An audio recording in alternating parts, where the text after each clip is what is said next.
Cobaan saya selalu. Cobaan.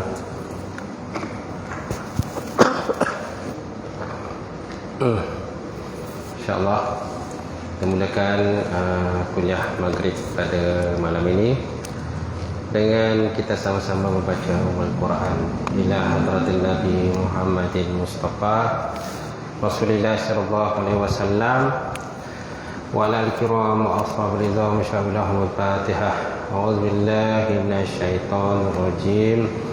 Bismillahirrahmanirrahim. Alhamdulillahi rabbil alamin. Ar-Rahmanir Rahim. Maliki yaumiddin. Iyyaka na'budu wa iyyaka nasta'in. Ihdinas siratal mustaqim. Siratal ladzina an'amta 'alaihim ghairil maghdubi 'alaihim waladdallin. Amin. Assalamualaikum warahmatullahi taala wabarakatuh. Alhamdulillahilladzi nahmaduhu wa nasta'in wa nastahdi wa na'udzu billahi min syururi anfusina wa min sayyiati a'malina. May yahdihillahu fala mudhillalah wa may yudlilhu fala hadiyalah. Asyhadu an la ilaha illallah wahdahu la syarikalah wa asyhadu anna Muhammadan 'abduhu wa rasuluh. Allahumma salli wa sallim ala sayyidina wa nabiyina wa habibina wa maulana Muhammad imamil muttaqin wa qadidul jahidin wa ala alihi wa sahbihi wa man da'a bi da'watihi wa sanna bi sunnatihi ila yaumil. Rabbi shrah li sadri wa yassir li amri wahlul 'uqdatam min lisani yafqahu qawli. Subhanaka la ilma lana illa ma 'allamtana innaka antal alimul hakim. Wala haula wala quwwata illa billahil aliyyil azim. Qala Allah Subhanahu wa ta'ala fil Qur'anil Karim ba'da a'udzu billahi minasy syaithanir rajim. Bismillahirrahmanirrahim. Wala tahsabannallaha ghafilan amma ya'maluz zalimun. Innama yu'akhiruhum liyaumin tasassu fihi al-absar. Subhanallahul azim. Maksudnya janganlah kamu menyangka Allah Subhanahu wa ta'ala itu lalai terhadap apa-apa yang dikerjakan oleh orang-orang yang zalim di kalangan kamu.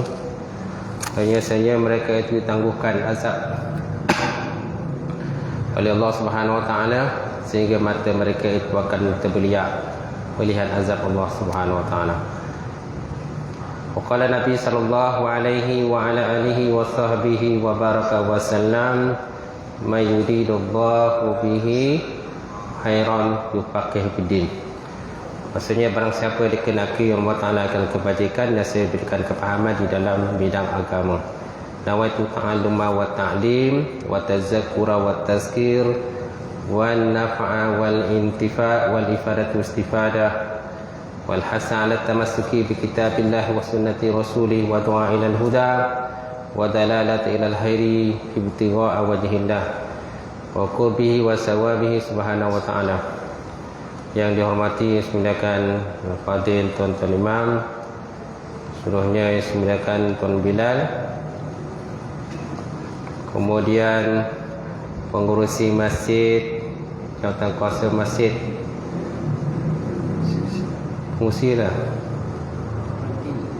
kuarantin pengurusi masjid, jawatan kuasa masjid, sidang jamaah muslimin muslimat, mukminin mukminat wa ta'ala. Alhamdulillah kita panjatkan puji dan syukur kepada Allah Ta'ala kerana dengan limpah kurnia serta rahmat daripada Allah lagi kita dapat bersama untuk kali yang kedua pertemuan kita, perjumpaan kita, insya-Allah. Saya pun baru kena COVID hari tu sama jugalah. Saya kuarantin hari tu dah habis dah, daripada 4 hari bulan sampai ke 10 hari bulan.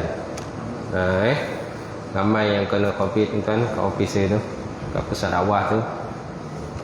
Macam bergele-gele macam tu, pas button macam tu. Tapi orang yang sihat, lepas tu orangnya pula kena. Lepas yang sihat, yang pula kena. Bersambung-sambung. Tak tahulah bila habis ya. Alhamdulillah. Ni kuliah saya yang kedua selepas COVID. malam semalam ada di Ambangan. Jadi malam ni di sini insya-Allah. Jadi kita sambung berkenaan dengan hari itu agama orang-orang Arab gitu kan. Dinul Arabi, agama orang-orang Arab. Kita berada di, kalau yang terjemahan tu kita berada di muka surat 30. 30 tuan-tuan lihat di situ siapa yang ada kitab. Kenapa duduk jauh sangat ke sana tu?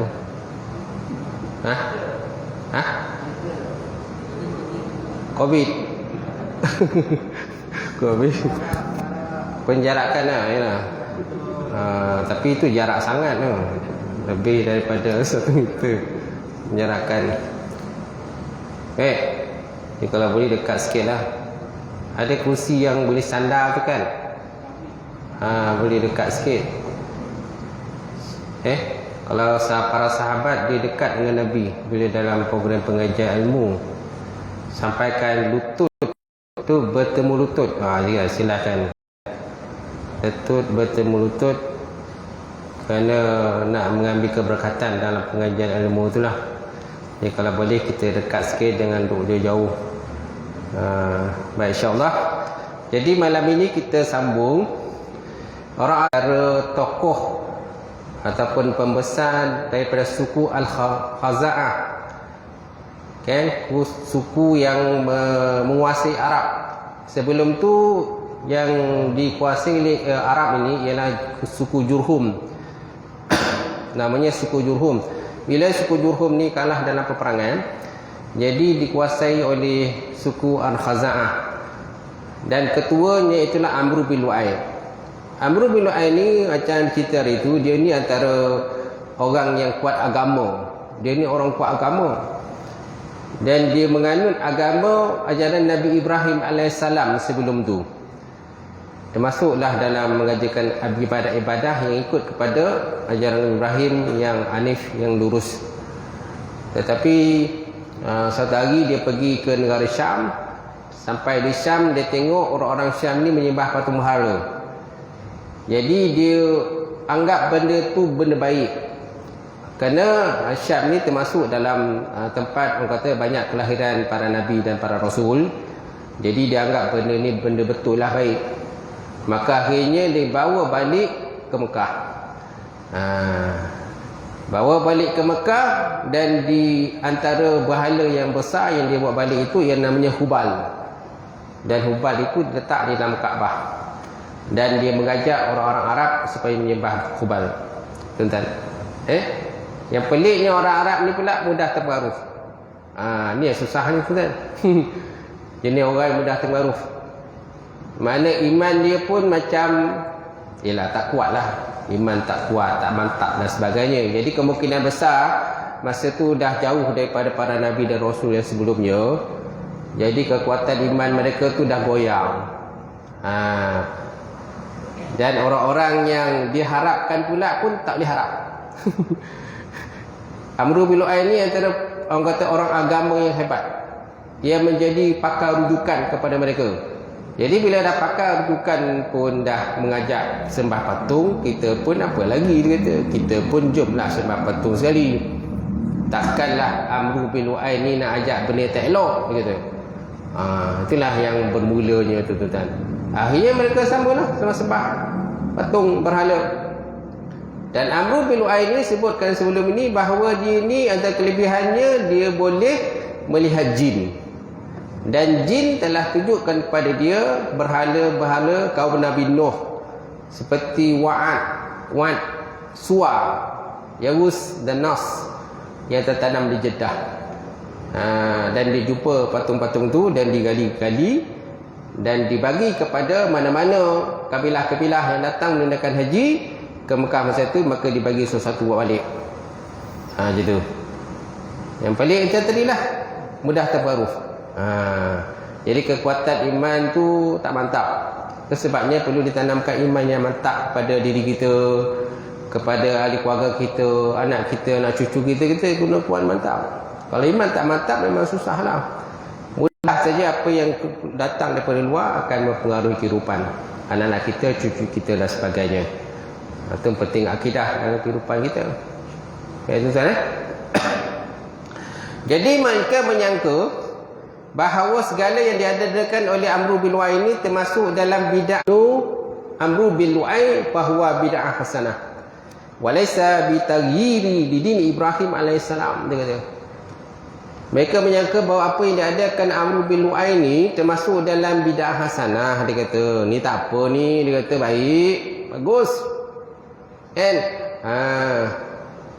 Dan kemungkinan patung ini boleh menyampaikan diri kita kepada Allah.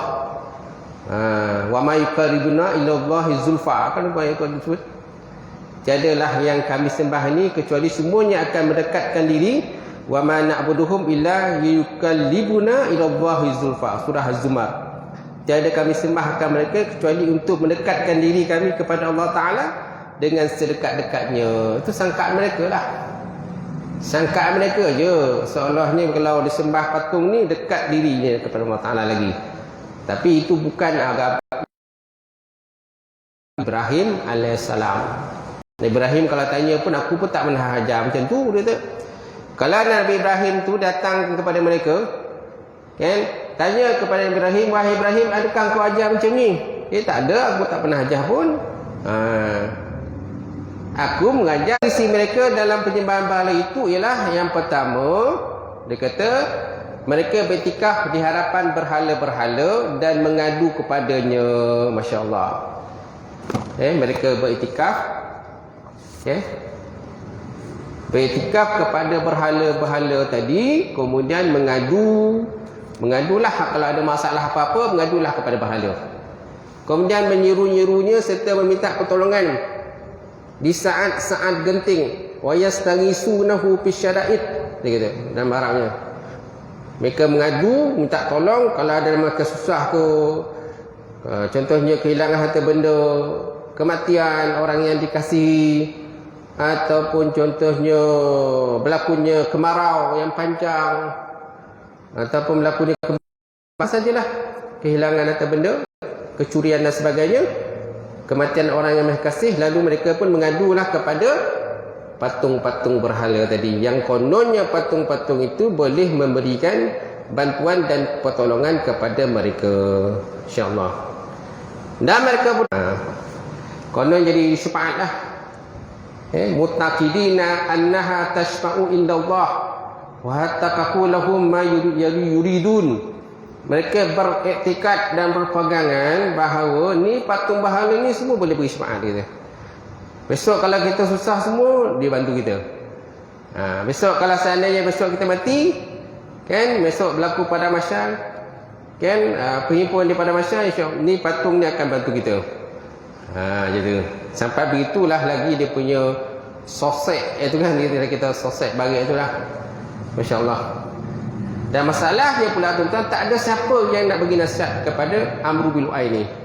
Dan dia orang hebat. Dia ni macam pembesar, pakar rujukan, mufti besar setelah kita kan. Mufti besar masa tu tuan-tuan. Takkan siapa nak pertikaikan mufti punya ni tindakan. Sembah betul dia. Gitu. Kalau tak sembahkan mungkin ada kena tindakan ke dan sebagainya. Kalau zaman kata Abdullah bin Abu Jahal, Abu Lahab kan, kita tengoklah banyak di kalangan para sahabat dia telah dipukul, dizalimi dan sebagainya kan, gitu. Tapi dalam ketika Amru bil Lu'ai ni masa itu tak ada lagi kisah-kisah macam tu lagi, tak ada lagi. Cuma mereka diajak menyembah patung berhala tu je, dan mereka pula terpengaruh pula. Senanglah, mungkin kalau seandainya tak sembah pun mungkin akan dipulaukan. Boleh jadi juga berlaku gitu. Kau tak sembah, kau akan dipulaukan. Kalau tak nak dipulaukan, jom sama-sama. Kan gitu. Maklumlah Amru bil Lu'ai ni, dia punya kata percakapan tu, cakap itu senang orang cakap. Orang terima, orang pakai dan sebagainya. Kemudian yang kedua tuan-tuan, apa lagi antara tradisi penyembahan berhala mereka itu? Yang kedua, mereka menunaikan haji serta bertawaf mengelilinginya. Wa kanu yahajjuna ilaiha wa yatafuna haulaha wa yatazallaluna indaha. Kemudian tazallalun ni maknanya tunduk khusyuk. Tunduk khusyuk wa yasjuduna laha, dan sujud pula kepada patung itu. Mereka jadi mereka orang kata sembah patung berhala, sembah Allah Taala pun buat, dulu buat. Dan bercampur aduk. Tuan-tuan, bercampur aduk halal haram bercampurnya tu. Kemudian mereka tertawaf di sekitar patung berhala. Kemudian wa tazallalun ni merendahkan diri, mensujud, kata khusyuk dan sujud. Wa yasjuduna laha, dan sujudlah kepada patung berhala. Itulah antara fi'il-fi'il perbuatan, kelakuan-kelakuan yang mereka buat, tuan-tuan. Kemudian yang ketiga, mereka bertakarub kepada berhala-berhala itu dengan berbagai jenis korban. Bertakarub ni menghampirkan diri. Takarub, pernah dengar kan perkataan takarub? Takrib ataupun takarub, menghampirkan diri kepada Allah Ta'ala dengan berbagai jenis korban, seperti unta, lembu, kambing, kibas dan sebagainya. Mereka menyembelih dan berkorban untuk berhala, dan juga menyebut nama berhala-berhala tersebut. Macam tu, seperti Hubal, apa lagi, Al-Manat, kan? Al-Uzza, Al-Manat, kan? Ini sebenarnya patung berhala, nama-nama patung, nama yang tak elok lah. Walaupun mungkin daripada sudut maknanya tu mungkin baik, tapi nama tu memang dah khusus untuk berhala, memang dah khusus untuk berhala, tak perlulah. Macam tu. Banyak lagi nama lain, betul kan? Cuma jangan pakai nama panjang sangat sudah.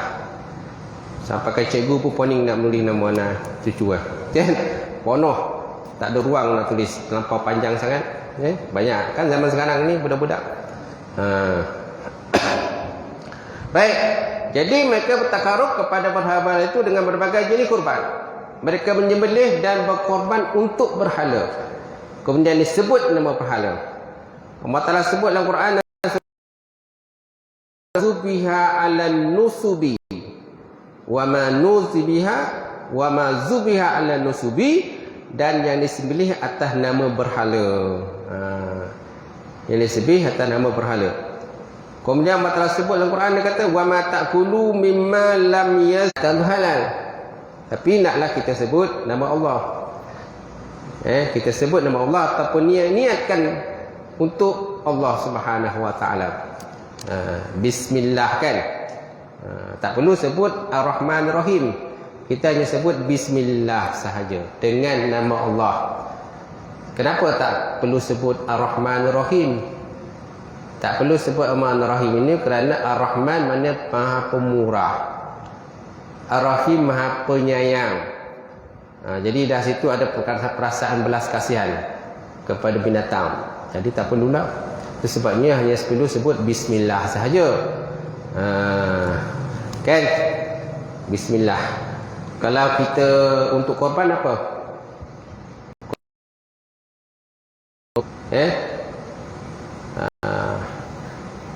Ini korban ni daripada aku, daripada kami, dan kepada kami, daripada kami dan kepadanya. Kan? Haza minka ya Allah. Kan? Itu adalah lafaz yang boleh kita baca lah ketika kita mengkorbankan. Jadi baik. Dan kalau di segi sembelihan pula, dia adalah tu, saya pernah kerja halal dulu. Pernah kerja halal tu kan? 1 tahun. 1 tahun. Unit halal. Jais punya unit halal lah. Termasuklah pergi ke kerja antara tugasnya tu, pergilah ke kilang-kilang ni lah. Kilang ayam lah, kilang lembu lah, kan? Pemilihan kambing dan sebagainya. Tapi yang banyak ayam lah. Ayam banyak. Betul. Dia mesti ada, ya tengoklah, mesti ada penyembelih yang mendapat tauliah halal. Saya pernah juga dulu, tuan-tuan, jadi kata panel temuduga halal. Pernah? Panel temuduga, tuan-tuan. Ramai yang boleh tanya, tak sampai jawab. Kalau setakat menyembelih itu, alhamdulillah, lepas puyuh kan, kita suruh sembelih senang lah, ayam dan daging. Tapi bila soalan, dia ada soalan Rukun iman, rukun Islam banyak boleh jawab. Banyak betul tuan-tuan. Bacaan kunut pun ada juga. Suruh tanya juga. Ramai tak lopek. Semayang tak? Kadang-kadang. Subuh semayang tak? Rasa macam tak semayang Ustaz. Rasa macam tak semayang. Macam mana pula rasa tak semayang kan? Zuhur semayang tak? Tolak Ustaz. Cara biasa tu istilah tolak. Kan? Sebenarnya tak semayang tu je. Ramai tanya kan atas semayang. Kalau 20 orang yang kita temuduga tu, biasanya yang lepeh mungkin 5 je. 5 boleh tak lepeh. Sangkut tentang rukun iman, rukun Islam, syahadah. Lepas tu tentang sembahyang, sembahyang ke tak sembahyang. Kadang-kadang ada, jarang-jarang ada. Kadang-kadang sembahyang, kadang-kadang tak sembahyang. Memang tak lepas lah macam tu. Wa kana min anwa' at-taqarrub min hadhihi an'am wa asam annahum kanu yakhassuna laha shay'an min al-ma'kulihim wal masharibihim kan yabdunahum kan. Antara cara mereka menghampirkan diri kepada berhala tadi dengan menghususkan sesuatu makanan dan minuman kepada berhala mengikut apa yang ternyata kepada mereka bagi mereka. Begitu juga sebahagian daripada hasil pertanian dan ternakan mereka khususkan untuk disembahkan kepada berhala-berhala itu. Nampak? Makanan ke, minuman ke, hasil pertanian ke, jadi mereka anggap ini semua berhala yang bagi. Jom kita sedekah kat berhala. Kan? Macam itulah dia punya sesat tu kan. Sedangkan semua itu daripada Allah. Kan? Kurma ke, gandum ke, sebagainya, pertanian-pertanian, hasil pertanian, semua tu semua daripada Allah Ta'ala. Bukan daripada berhala. Berhala tak apa benda yang boleh buat. Apa. Sedangkan berhala itu pun sendiri dianya dicipta. Nah, antara berhala dengan pencipta berhala, siapa wujud dulu? Antara berhala sembah yang dia agak sembah Tuhan. Sepatutnya yang cipta, yang wujud dululah yang kita sembah, iaitu Allah Ta'ala kan. Allah Ta'ala itulah yang wujud dahulu. Dialah sepatutnya disembah. Tapi yang pelik manusia ni bila dah disesatkan, maknanya yang kena cipta itu yang berkuasa, dia anggap berhala itu yang anggap kuasa. Jadi akhirnya mereka sembah gitu. Jadi tak boleh buat apa lah. Mereka puja, mereka puji kan, mereka hiaskan berhala-berhala tadi. Lepas tu adalah dia punya mentera-mentera dan sebagainya lah yang mereka mereka baca, mereka amalkan. Baik. Jadi begitu juga sebahagian daripada hasil pertanian dan ternakan mereka khususkan untuk disembahkan kepada berhala-berhala. Kalau zaman Sayyidina Umar pun pernah buat juga. Sayyidina Umar kan, dia pernah buat. Satu hari sahabat tengok Sayyidina Umar menangis kan. Dia tanyalah, kenapa kau menangis Umar? Aku ingat dulu waktu aku jahiliyah, aku bagi buah aku pada berhala. Tapi bila perut dia lapar kan, apa benda nak makan ni, tak boleh makan ni. Yang nampak buah yang kat berhala tu, dia ambil lah makan. Itu satu. Yang kedua kan, Sayyidina Umar dia bunuh anak dia, anaknya yang perempuan.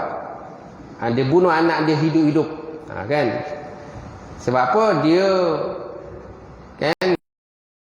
kan ulah kepada sahabat-sahabat lain. Kerana Arab Jahiliyah ni, orang perempuan ni maknanya tidak ada nilai lah pada diri mereka. Kalau lahir anak perempuan ni tuan-tuan, maknanya macam bawa sial kepada mereka. Tapi dia tak tahu isteri dia perempuan. Kan? Orang kafir musyrikin Mekah ni, isteri Sayyidina Umar ni dibunuh anak dia waktu hidup kerana dia tercabar dengan pembesar-pembesar Quraisy yang lain. Sebab pembesar-pembesar Quraisy yang lain, asal saja anak perempuan lahir mereka bunuh. Jadi waktu anak dia lahir perempuan, timbul perasaan kasih sayang dia kepada anak tadi. Kan? Macam mana ni? Sahabat aku ke anak aku? Sahabat aku ke anak aku? Kan? Kalau aku pilih anak aku hidup, maka saya akan dibuang oleh sahabat aku, kawan aku. Kalau aku bunuh anak aku, maka aku akan dipuja, disanjung kan, sahabat itu. Maka akhirnya dia pilih sahabat dia. Dia bunuh anak dia. Dan keadaan anaknya itu masih hidup. Tuan-tuan, itulah budaya Arab Jahiliyah masa itu. Sehinggalah kedatangan Islam dibawa oleh baginda Rasulullah sallallahu alaihi wa ala alihi wa sahbihi wa baraka wasallam. Insyaallah. Khususkan kepada Allah, itu kemudiannya mereka pindahkan kepada berhala-berhala mereka. Sementara persembahan yang diusulkan pada berhala tidak pula mereka pindahkan kepada Allah. Masya-Allah. Itulah PN perangai mereka. Mana mereka akan bagi dua hasil daripada tanaman ke pertanian dan sebagainya. Satu untuk Allah, mana satu untuk Kaabah. Mana untuk Kaabah tu untuk Allah lah. Yang satu lagi untuk berhala-berhala. Yang berhala-berhala ni biasanya sampai pada anggapan mereka lah. Mereka tunaikan. Yang untuk Allah ni dia boleh KIV dulu. Dulu dia kata. Untuk Allah ni orang kata lain kali pun tak apa, dia kata. Yang penting untuk berhala dulu. Nampak. Jadi dia nampak kat situ tuan-tuan. Seolah macam berhala ni boleh bagi pulangan segera lah kepada mereka. Yang untuk Allah Ta'ala ni tak ada pulangan segera. Jadi boleh tangguh-tangguh yang terjadi tuan-tuan. Jadi yang mana pada Allah biasanya kadang-kadang tak sampai, digagalkan. Yang untuk berhala ni diteruskan. Diteruskan untuk berhala. Makanan tadilah, sama dia berhala tu makan ke tak makan ke tak tahulah. Berhala tu apa benda yang dimakan ni. Kalau dia bagi orang kata kurma pun satu kantang pun dia tak makan. Kurma satu kantang pun tak makan. Kurma ajwa ke, kurma bahan benda tak makan. Kurma pun semua tak ada makan dia. Apple ke letak pun dia tak makan. Habis yang makan siapa? Orang lah yang makan. Baik.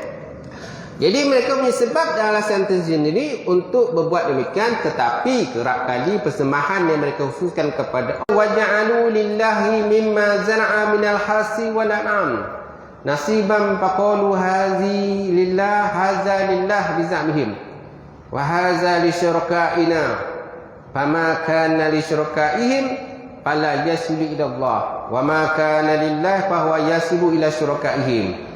Sa'ama yahkumun. Surah Al-An'am ayat 136.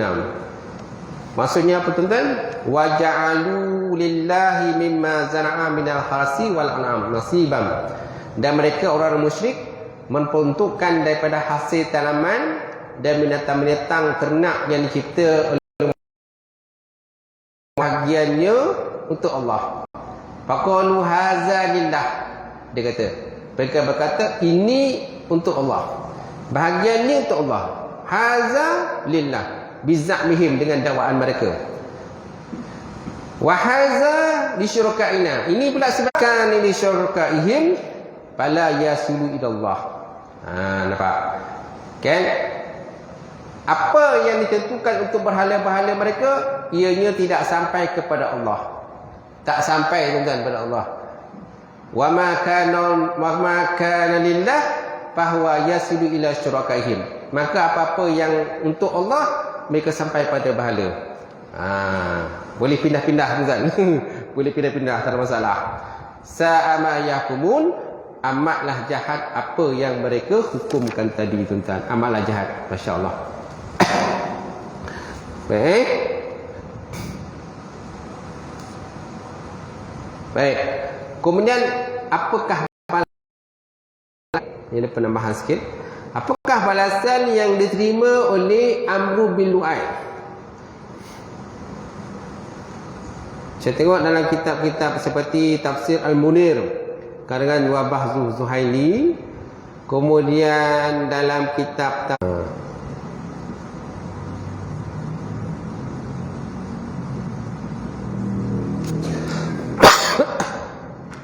dalam surah Al-Maidah, dia Allah sebut, Nabi sebut, dia kata, ada satu hadis Nabi sebut dalam Bahidah Saibah Hamdan Khubal, okay.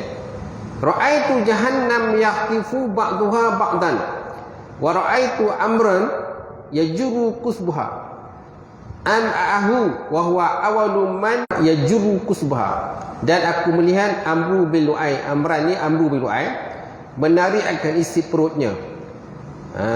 Menarik isi perutnya dalam neraka. Wa huwa awwalu man sabbaba sawaib. Dan dialah orang yang pertama menciptakan saibah. Saibah ni ada cerita kemudian nanti. Saibah ni ialah binatang. Dia kata yang dinazarkan untuk berhala, untuk ni. Baik, kemudian ada satu hadis riwayat daripada Al-Maqsam. Terima daripada Al-Maqsam, hadis riwayat daripada Tabari. Satu lagi Nabi kata, ya Maqsam. Nabi kata kepada Al-Maqsam, dia kata, nabihi minka. Faqala Asam, akhsha ayyadurruni shibahu ya Rasulullah. Faqala Rasulullah sallam, la, innaka mu'minun wa huwa kafir. Innahu awalun man ghayyara din Ismail al-bakhirah wa saybu sa'ib wa hamdal hamid. Satu lagi Nabi berkata kepada seorang sahabat bernama Al-Maqsam, nama dia. Dia kata, aku melihat Amru bin Lu'ay bin Qam'ah bin Khandaf hanya akan membahayakan diriku wahai Rasulullah. Jadi sahabat tadi pun risau pula. Rupa dia punya rupa ni sebiji dengan bin Lu'ay. Masa tu Nabi masih lagi belum dilahirkan, sangat jauh lagi kan, belum lantik langit Nabi lagi kan. Maka faqala Rasulullah SAW, maka Nabi SAW pun bersabda, dia kata, la, tidak, innaka mu'minun. Amru bin Lu'ay ni dia kafir, kau jangan risau, dia kata. Wa innahu awalum man ghayyara dini Ismail. Sesungguhnya dialah orang yang pertama akan mengubah agama Nabi Ismail alaihissalam. Wa jar wa baru bakhirah wa sayba sa'ib wa hamdal hamid. Dan dia juga menciptakan bakhirah, saibah dan juga ham. Saibah ham ni ada di belakang nanti. Apa itu saibah, apa itu bakhirah? Ni jenis-jenis binatang ternakan lah, yang diberikan pada berhala ataupun binatang-binatang yang tak dibenarkan makan. Sedangkan agama Allah Ta'ala kata, aku tak pernah mengharamkan makanan ini. Aku tak pernah mengharamkan kambing, aku tak pernah mengharamkan lembu. Tapi kenapa kamu haramkan? Dia ada belakang nanti. Kemudian cara yang lain mereka bertakarub kepada berhala-berhala tadi ialah dengan nazar terhadap tanaman dan juga ternakan mereka. Allah Ta'ala berfirman dalam Al-Quran, dia kata, wa qalu hazihi an'amun wa harsun hijrun la yatma'uha illa man nasha'u bizamihim. Mereka berkata, ini adalah binatang-binatang, ternakan dan tanaman yang dilarang, yang tidak boleh seorang pun makannya kecuali sesiapa yang kami kenaki, menurut tanggapan mereka. Dan sejenis lagi binatang-binatang ternakan yang dalam menunggangnya. Dan sejenis lagi binatang-binatang ternakan yang tidak mereka sebutkan nama Allah Ta'ala ketika menyembelihnya. Semua itu mereka lakukan dengannya sebagai satu pendustaan, iftira'an alih. Mereka buat itu atas nama pendustaan kepada Allah Ta'ala. Mereka bohong sebenarnya, sedangkan Allah Ta'ala tak pernah pun melakukan benda itu. Menyuruh pun aku tak pernah, kata Allah. Sayazihim bima kanu yaftarun. Dan selagi akan dibalas kepada mereka dengan apa yang mereka ada-adakan itu. Antara cara-caranya ataupun kaedah-kaedah metodologi yang mereka gunakan dalam bentuk penyembahan kepada berhala. Antara lagi ialah mentakarub kepada berhala dengan bernazar terhadap tanaman dan juga ternakan mereka. Macam tu. Anak bertinda kepada as-saibah. Bahirah ialah anak bertinda kepada as-saibah. Saibah ialah unta betina yang melahirkan 10 anak betina berturut-turut tanpa ada diselangi anak jantan. Ini saibah. Kan? Unta betina yang melahirkan 10 anak betina, 10 anak betina semua, tak ada jantan. Tanpa ada anak jantan antaranya. Maka apabila dia dah sampai kepada tahap ini, maka dia dibebaskan. Dibiarkan bebas, pergi ke mana saja. Tak boleh ditunggangi, tak boleh diambil bulunya, tak boleh diminum susunya, kecuali untuk ad-daif, untuk tetamu saja. Tetamu saja. Kan bangang juga kan, membazi kan. Kan. Tapi orang Arab ni digajin. Digajin dikira tu. Ni dah berapa kali beranak ni? Ni dah 10 kali ni. Banyak kerja lain dia boleh kira, tu dia kira. Kan? Dia dah kira orang ni anak pertama, ni anak kedua, ni anak ketiga. Dah berapa kali beranak dah? 10 kali dah. Namanya saibak. Unta betina ni gelarannya ialah as-saibak. Maknanya dia dibiarkan bebas. Tak boleh dia ambil faedah pada dia. Tak boleh ditunggangi, tak boleh dia ambil bulu dia semua, tak boleh guna pakai. Tak boleh diminum susunya kalau kecuali untuk tetamu. Kalau ada tetamu baru boleh susu. Kalau tak, biar macam tu, membazir macam tu je lah. Kan mengang kerja kan? Gitulah. Sedangkan Allah Ta'ala cipta tu untuk faedah manusia. Kemudian selepas itu, jika dia melahirkan anak betina, maka anak betina itu dibelah telinga pula. Belah pula telinganya. Kemudian dibiarkan bebas bersama ibunya. Tak boleh ditunggangi, tak boleh diambil bulu, tak boleh diminum susu kecuali untuk tetamu. Maka inilah al-bahirah, anak betina as-saibah pula. Sama ada omak tak boleh, anak pun sama juga. Yang omak, anak itu namanya bahirah. Bahirah pun sama juga. Tak boleh juga diambil faedah daripadanya. Kalau ada pun susu. Susu pun untuk tetamu, kalau ada tetamu datang. Kalau tetamu tak datang-datang, tak ada siapa pun nak datang, macam mana? Tak ambil faedah, tak ada. Induk lah, induk dia. Induk yang betina kan. Yang tidak diselangi dengan anak jantan. Maka kambing itu namanya wasilah. Wasilah. Mereka mengatakan qad wasilah. Ia telah sampai. Ia telah sampai. Jadi anak-anak yang dilahirkan selepas itu hanya boleh dimiliki oleh orang lelaki tanpa gulungan wanita. Melainkan jika dia mati, maka bolehlah orang lelaki dan wanita sama-sama memakan dagingnya. Kamangang juga kan. Tapi itulah kepercayaan mereka. Dah percaya nak buat macam mana? Orang kalau dah percaya satu benda tu, kan?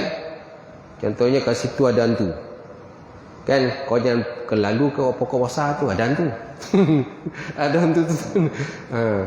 Ada hantu kopek kan? Hantu kopek, sila hantu kopek. Kau jangan lalu. Sedangkan tak ada pun hantu kat situ. Tapi disebabkan oleh dah ditanamkan perasaan ada hantu, semua kata lalu situ mesti ada hantu. Sampaikan membayang apa-apa bondo pun, kain pun letak situ pun dia kata hantu juga. Sedangkan itu bukan hantu. Itulah tentang kalau seorang tu dia dipercayai. Seterusnya yang keempat, alham. Nampak? Alham. Alham ialah unta jantan yang berjaya mendapatkan 10 anak betina berturut tanpa diselangi anak jantan. Unta jantan yang berjaya mendapatkan 10 anak betina, mana berjaya membunting galah, membuntingkan unta betina. Okey? Maka dapatlah 10 anak berderet tuan-tuan. 10 cuma jantan. Tak ada yang betina. Tanpa diselangi, semua betina. Semua betina. Macam tadi jantan kan? Semua betina tuan-tuan. Berturut-turut tanpa diselangi anak jantan. Maka belakang unta itu dipelihara, tidak boleh ditunggangi, tidak diambil bulu, dan dia dibiarkan berkeliaran dengan kawanan untanya tanpa diambil apa-apa faedah. Bazir je tu lah. Membazir.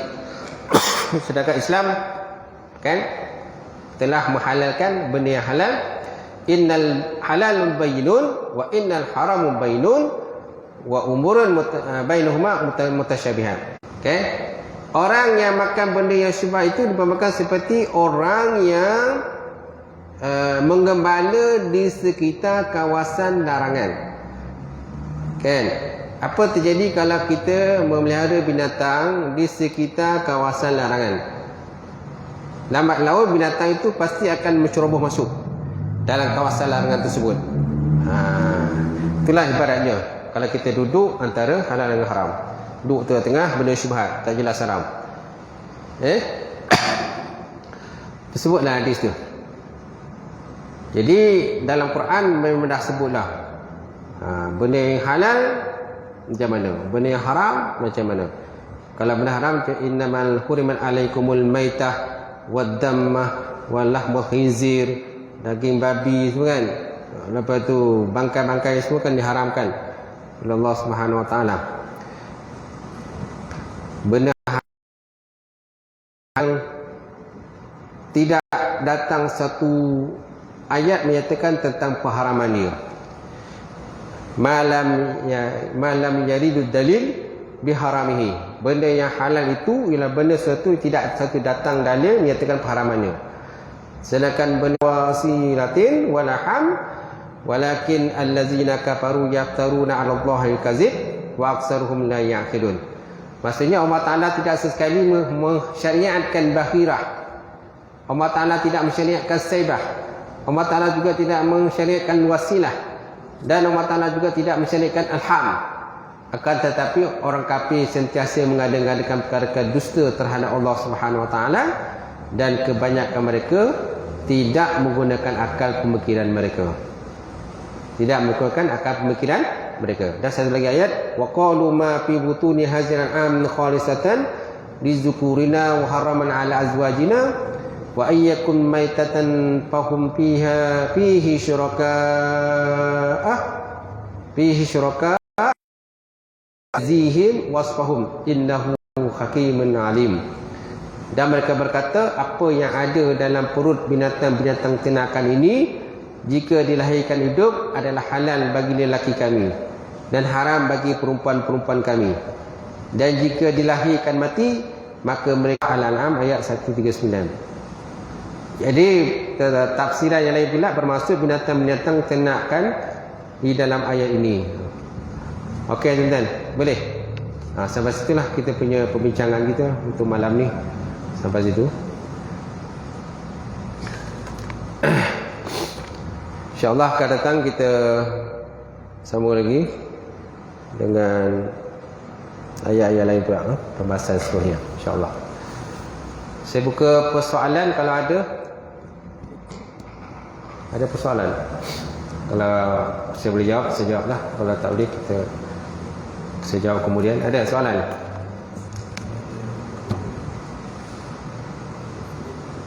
Tak ada? Tak ada? Ya. Auzubillahi minasyaitonir rajim. Bismillahirrahmanirrahim. Alhamdulillahirabbil alamin. Wassalatu wassalamu ala asyrafil mursalin wa ala alihi washabbihi ajmain. Allahumma zidna ilman nafi'an wa yaqinan sadiqan wa 'ilman taqabbala wa rizqan halalan mubarakatan katsiran.